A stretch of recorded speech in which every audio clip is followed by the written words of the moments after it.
السلام علیکم ورحمۃ اللہ وبرکاتہ۔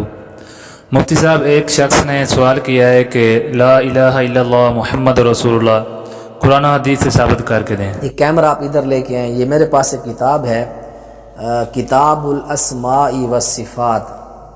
اس کتاب کا آپ نام دیکھ لیں، یہ کتاب ہے کتاب الاسماء والصفات۔ یہ کتاب ہے امام بہقی رحمۃ اللہ علیہ کی۔ یہ ان کی آپ کتاب دیکھ سکتے ہیں، اسماء و صفات، یہ امام بہقی رحمۃ اللہ علیہ کی ہے۔ متوفہ جو ہیں وہ 458 ہجری ہیں۔ ان کی کتاب کا آپ صفحہ کھولیں 107، صفحہ نمبر 107 اور 8 کے اوپر مکمل اس کی تفصیل موجود ہے۔ اس کلمہ کے حوالہ سے صفحہ نمبر یہ آ گیا جی 44، بلکہ ہم زیادہ آگے ہیں۔ یہ صفحہ نمبر 3 ہے، اور 3 کے بعد یہ صفحہ نمبر آگے 4 آ گیا، اور یہ 5 آ گیا، 6 آ گیا، اس کے بعد ہے جی یہ صفحہ نمبر 7۔ قرآن پاک کے 2 مقام یاد رکھیں۔ یہ سورہ جو صافات ہے 23واں پارہ، انہم کانوا اذا قیل لہم لا الہ الا اللہ یستکبرون۔ جب ان لوگوں کو کلمہ طیبہ کی دعوت دی جاتی تھی وہ تکبر کرتے تھے۔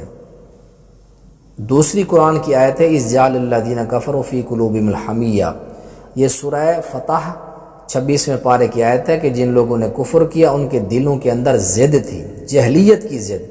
اللہ تعالیٰ نے سکینت نازل کیا اپنے رسول پر، مومنوں پر، وَأَلْزَمَهُمْ، اور ان کو قائم کیا کلمۃ التقویٰ، کلمہ تقویٰ۔ یہ کلمہ تقویٰ کیا ہے؟ جس کے وہ حقدار اور اہل تھے، وَهِيَ لَا إِلَٰهَ إِلَّا اللَّهُ مُحَمَّدٌ رَسُولُ اللَّهِ۔